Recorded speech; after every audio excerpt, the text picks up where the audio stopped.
saya bisa bahasa Inggris nih, Oke. juara satu bahasa Inggris, juara satu matematika, olimpiade segala macam, tapi tanpa memikirkan bagaimana moralnya anak. Oke.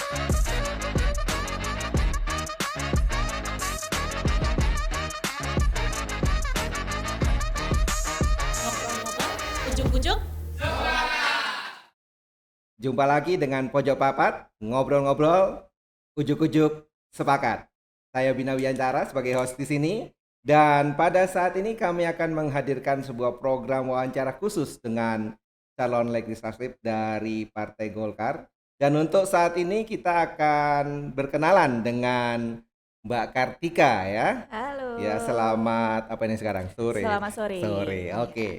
Mbak Kartika, terima kasih atas kehadirannya di studio kami dan juga semangat ya dengan pencalon yang luar biasa di sini. Mungkin sebelumnya bisa memperkenalkan diri kepada sobat Pojok Papat tentang diri jenengan. Oke.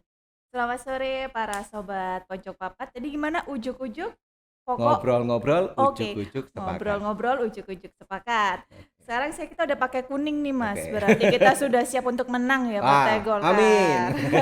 Sudah warna kuning, sudah warna semangat, berarti Siap. siap untuk menduduki seluruh kursi. Amin. Oke. Oke.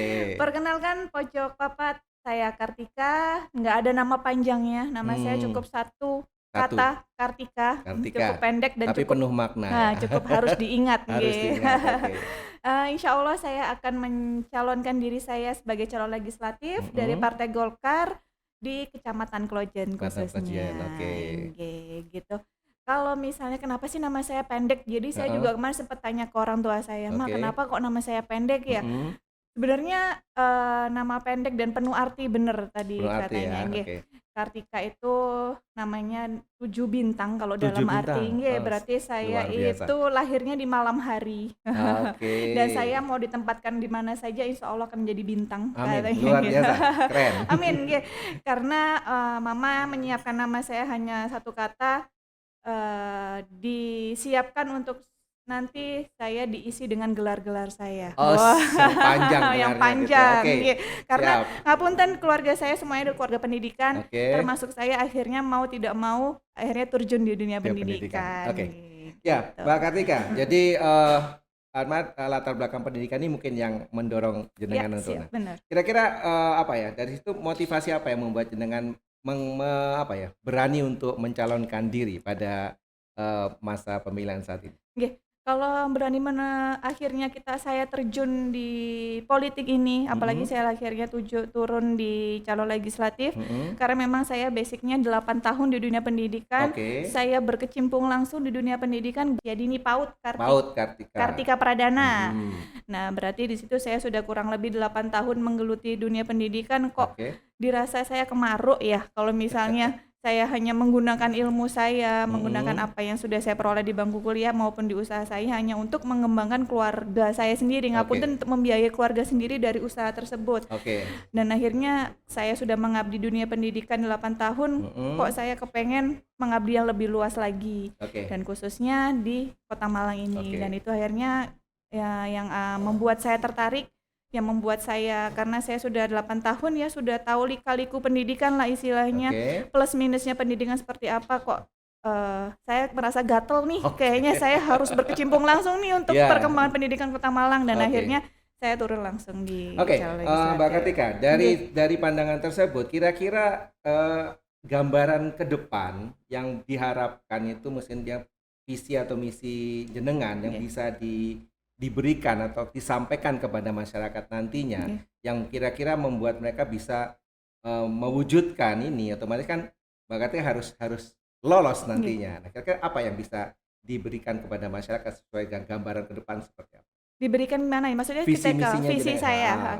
Nggih, seperti kita tahu ya, pendidikan saat ini lalu dengan generasi-generasi saat ini nggih, Mhm. generasi yang bullying, ngapunten, Oke. generasi bullying, terus pelecehan seksual, ngapunten. Mhm. Itu sebenarnya semuanya itu kembali lagi di bagaimana porsi pendidikan itu diberikan. Berarti Oke. selama ini ngapunten mungkin orang tua atau sekolah-sekolah hanya memperhatikan tentang pembelajaran anak aja. Mungkin anak saya bisa bahasa Inggris nih, Oke. juara 1 bahasa Inggris, juara 1 matematika, olimpiade segala macam, tapi tanpa memikirkan bagaimana moralnya anak. Oke. Jadi Berarti sampai luarnya udah saja sampai ya. luarnya aja. Jadi Dalamnya belum dalamnya tersentuh nggak ya. tersentuh. Oke, ya. Jadi memang semua itu dikembalikan lagi harus porsi pendidikan yang sesuai. Ngapunten saat ini ya, untuk masuk SD aja tuh anak diharuskan bisa membaca, Oke. harus bisa menulis, harus bisa segala macam lah hafalan doa, terutama kalau misalnya ngapunten masuk sekolah-sekolah swasta yang besar, itu saya tahu persis untuk masuk itu harus punya sertifikat setumpuk ini. Oke. Untuk Padahal kejuaraan itu baru mau juara, masuk. baru mau masuk. Terus anak kapan diberikan untuk perkembangan moralnya? Ketika Oke. kita hanya menyodorkan pembelajaran harus bisa ini, harus bisa hafalan, terus sedangkan untuk pembekalan moralnya tidak ada, dan itu akhirnya mengakibatkan jangka panjangnya ya kejadiannya ada bullying, anak tidak merasa percaya diri, sosial emosionalnya kurang. Nah, saya ingin mengembalikan ranah pendidikan yang seutuhnya, di mana ketika dari kecil anak itu sudah yang diperoleh itu hanya untuk perkembangan moral saja, kesiapan anak untuk masuk SD, Oke. kesiapan itu tidak hanya membaca, menghitung dan seterusnya, memang semua paket lengkap. Jadi lengkap paket ya. lengkap harus dari moralnya, sosial emosionalnya, termasuk pendidikan untuk kognitifnya seperti itu. Jadi biar balance Biar gitu ya. balance. Jadi Jadi jangan yang dilihat Mbak Kartika selama ini bahwa itu hanya dalam hal ilmunya saja, Iya. luarnya saja, seperti dalam hal tingkah laku, mungkin unggah-ungguh mungkin sebenarnya yang unggah-ungguh, iya. selama ini kurang. Kira-kira pendidikan semacam apa yang kira-kira kalau yang digambarkan yang mungkin akan diusulkan Iya. sebagai legislatif nanti ke dalam hal mungkin dalam peraturan dan sebagainya,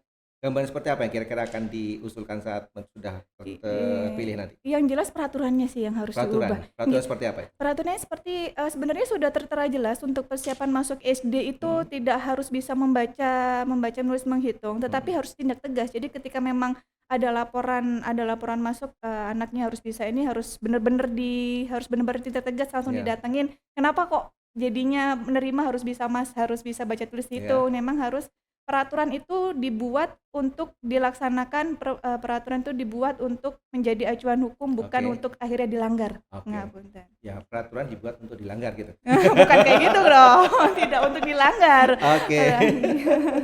Jadi garis besarnya kan itu secara pendidikan dikasih ilmunya tapi mental moralnya kurang. Tapi kan kita juga tahu bahwa secara strata ekonomi masyarakat juga belum semuanya bisa mengaplikasikan itu, karena dilihat dari bisa memberikan mental itu kan juga harus dukungan ekonomi keluarga. Ini kira-kira komprehensif seperti apa? Itu makanya jadi visi misi saya, tujuan utama saya gimana nanti pendidikan semuanya merata. Jadi tidak menyesuaikan untuk strata ekonomi rendah ataupun bawah.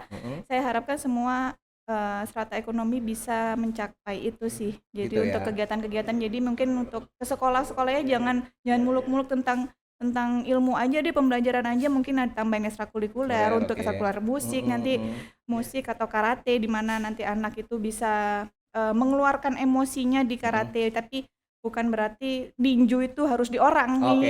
Jadi memang harus ada tempatnya masing-masing. Dan itu visi misi saya, gimana saya kepengen strata ekonomi itu tidak menjadi hambatan di mana untuk perkembangan anak seterusnya. Gitu.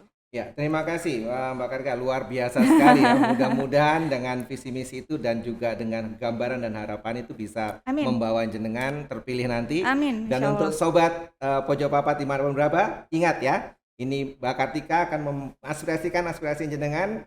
Nanti bisa dilihat, nggak tahu nomor berapa besok ya, belum tahu. Jadi diperhatikan, dan kami harapkan bahwa masyarakat semua untuk dalam pemilihan kan memerlukan wakil-wakil yang luar biasa. Jadi diharapkan juga partisipasi jenengan untuk bisa mensukseskan pemilihan umum yang akan datang. Terima kasih atas atensinya. Saya Bina Biantara dengan saya Kartika. Undur diri dari acara ini, dari Pojok Papat. Sampai jumpa.